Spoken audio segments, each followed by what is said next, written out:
Yes. Yep.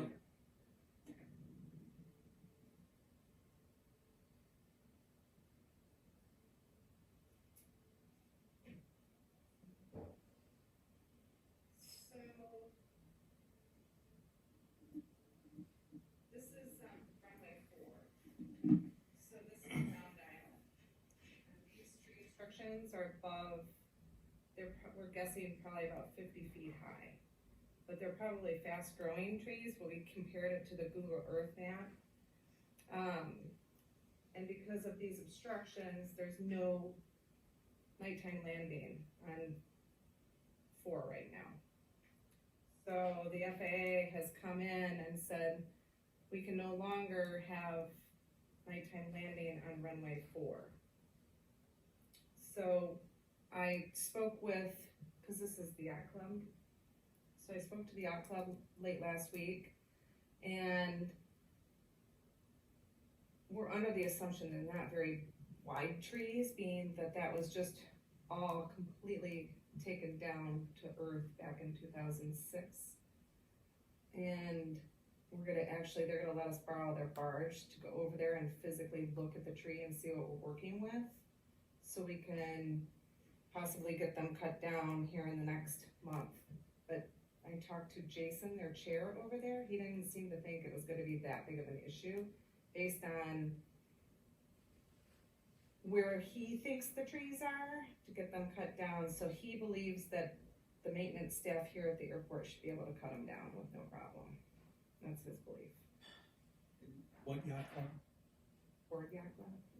Mm-hmm. And you say cut down, you're talking completely cut down or just trimmed down to a certain height? What the agreement between the Grosse Ile Airport and the yacht club states, that it has to be completely taken down. We can't just top it. And refresh my memory, this agreement that Was when Round Island had lots of trees back in 2006, and I don't know if, we have an easement on their property to go and cut the trees down at any time that we want. So, but it's our responsibility from the agreement that was written in 2006 to cut those trees down. guesstimated these are like 50 feet tall, did you say? That is kind of what it looks like from the Google Earth map. And how many is there? I have no idea. They're like clusters of trees. So they could just be, I don't know, I mean, they're however old, what is it, 2022? So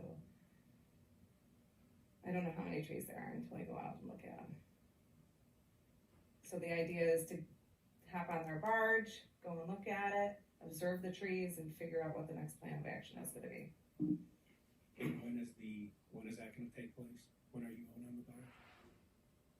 This week sometime, I think. I don't have a date set in stone. I was gonna call them tomorrow or Wednesday. Now, who told you that it was the airport's responsibility to cut those down? Jason, the chair over at the Ford Yacht Club. So Jason, the chair, is knowledgeable in this, and he's, There was a resolution that was shown to me from him, from Dale Ram, backdated from 2005. I tried to find some sort of documentation that was signed by both the Grosse Ile Airport and the Yacht Club. I haven't come across anything as of yet, so. Did Jason have anything or he didn't have? He did. He did have. He did have. Mm-hmm. Well, if we can't find it, can we have him make a copy for us? I'm not sure what resolution that is, because the FAA paid the Ford Yacht Club $100,000 to go over there and cut the trees down, and we didn't do anything.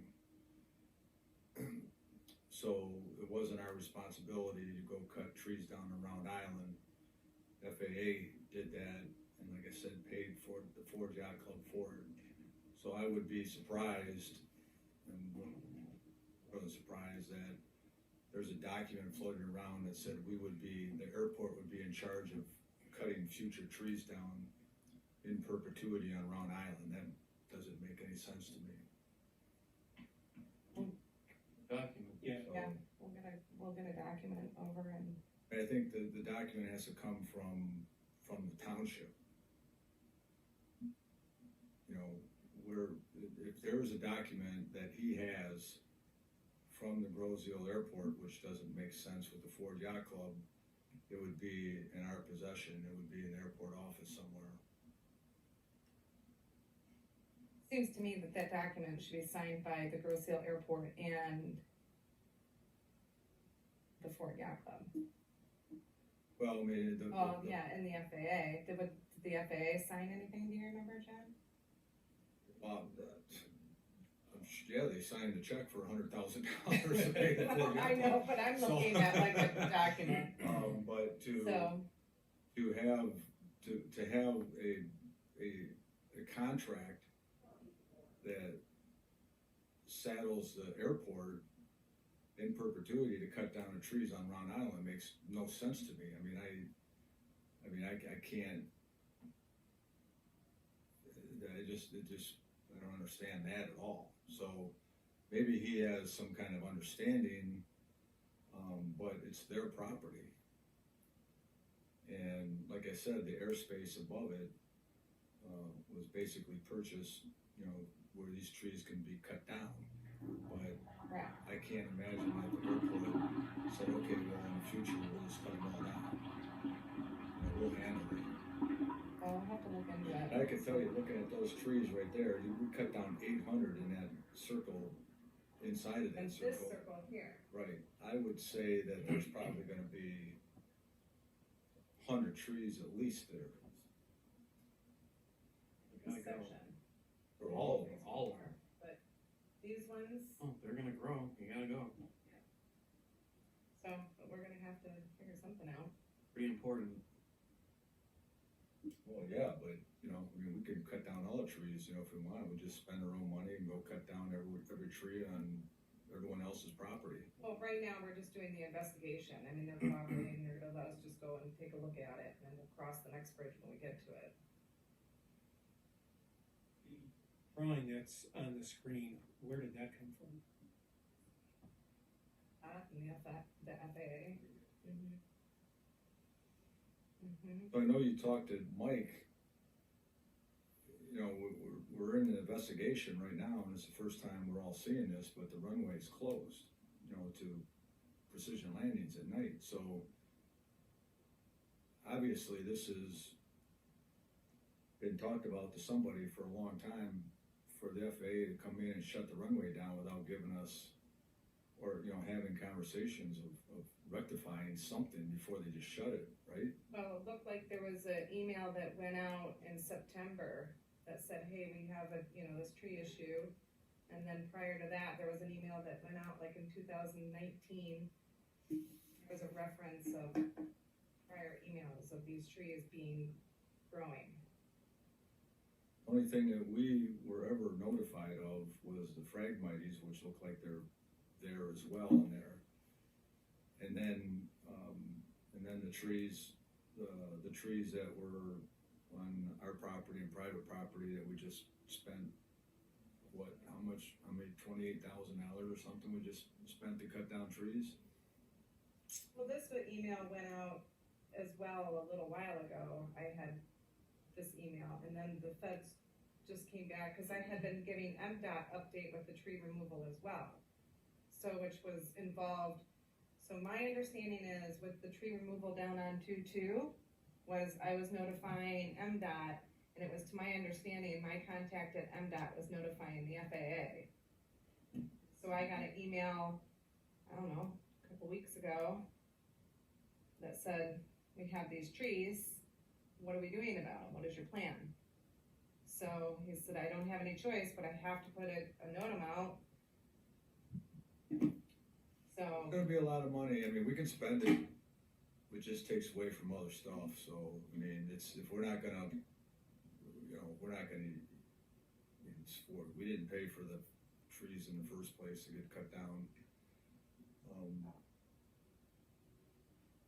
And that, you know, that ended up being paid for, like I said, the FAA to clear that out, but it seems like the Ford Yacht Club is saying you guys are responsible. It seems like MDOT's saying you're responsible, FAA. So I can tell you right now, right? I don't want another 100 pilots in this room screaming and yelling and complaining that we don't care about safety and blah, blah, blah like it did. And that changed literally everything on this airport. Changed the commission structure and everything. It was just a mess. We want to spend the money, costs $80,000, $100,000 to cut those down, okay? You want to know something? I don't want to talk about it. I don't. We just don't do other stuff. I mean, it's... Well, I would say let's just take a look at it, we'll investigate a little bit more and see who truly is responsible. It sounds, You gotta come down. well, they do have to come down, but at what cost, right? So I think that's what we're trying to. It's cost look of at. They don't have to come down. That's the I don't know, I'm thing. not a pilot. So. They don't have to come down, right? And trees are gonna be a major issue in the next year or two. Because these trees are nothing compared to what is on the other side, okay? Stretching from the end of our runway now, well, not quite, because you just cut down those, all the way to East River Road, I think north of Bellevue, right, on that flight path. All those trees in there, there's hundreds and hundreds of large oak, 100-year-old trees, heritage trees, small trees, but all in people's yards and everything, that they're saying are a problem, right?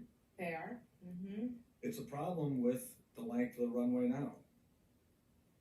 It's a problem with what we have as far as our ability to use the full length of the runway. You start shortening the runways, you start displacing it, you start moving it in, and those trees aren't a problem because the slope changes. correct. So these are gonna be major conversations of angry people of this airport and this township deciding whether or not we're gonna spend $100,000+ probably hundreds of thousands of dollars, going on people's property to try to trim trees and cut trees down. True, to but keep- we're just talking about these right now. No, we're not. Well, Well, we there's are. out there, he's bringing up something I that get is it, a whole I different. understand the concept, But if we're you talking look- about these right now. But we're not, because if you look at this right here, if you look at the full length of the runway, those trees are there right now, I get it. on the same report. Do we know why the FAA paid for it back 15 years ago? Because they wanted to have the runway, we're redoing the runway, eliminating the displacements. And, to do that, they needed those trees gone instead of moving the runway in. So was that part of the grant money that went towards it, or was it a separate, do you remember, As far as the runway grant money, this was a separate. separate? The concrete length has always been the same, but we've had displacements. Mhm. So if you look at the land between the end of the runway and Gibraltar Bay, that's safety overrun. Okay, is just the right amount of safety overrun needed for the length of the runway that we have now. Before, the usable runway length was less than what it is now. Even though the concrete was the same length, but it was less usable because it was displaced. Now we have the full length of the runway that we could use because we cut down all those trees and we were able to have our approach. But now they're saying that those trees have grown back again in a short period of time. I mean, it's just gonna be a never-ending battle with this. So we gotta decide, do we wanna keep cutting down trees on both sides, or have a runway length that is capable of having trees on both sides? Can you investigate the agreement? Well, we're gonna investigate it again, we're gonna wrap back around, this is just the very beginning, so we'll be wrapping back And around. can you, talk to CNS and FAA and MDOT to see if we have that responsibility, if there's funding available? And so that runway is closed until this gets resolved. Well, only nighttime. It's not closed. Yeah, that's, Mr. Chair, no, now is there a way, for someone to land at night, currently with this runway shut down? With the, help me out here, Jack, it's just the IFRs, right? So it's just the instrument approach. So if you're a visual approach, then I believe you can land there. Is that correct, Jack? So, I'm just looking at it from an emergency standpoint, if there's an emergency right now, or if we have, I know we don't have many life flights coming into Grozio, but if we have a life flight and these trees are holding that up, I think we should figure this out sooner than later. That's kind of Runway's 5,000 feet, right? No, it's under. Under, a little under? You can land there at night, you just can't use the precision approach. So your VFR, you can land and take off all you want, but, and I'm not sure how many precision apply, I talked to Jim Daly about it 2 days ago, and he said, really, I didn't know it was closed. And he's got the Pilatus over there, you know, that. Well, it's gotta be safe, so we gotta do what's right. But that is, do our homework. hey, Janelle, you'll, So to answer the question just a little bit more, if I could talk to CNS about it. So I actually have a meeting with CNS tomorrow. And it's MDOT, cause I had questions about this new bill funding grant money, and it didn't really seem like even parties at MDOT didn't fully understand it. And, I have a meeting with them to discuss these things for the new bill funding that's coming out, and runway 1735, and then the tree obstructions on 422. So that's part of my homework tomorrow to get more details on it. So it's just the very beginning of it. okay, so let us know what you find out.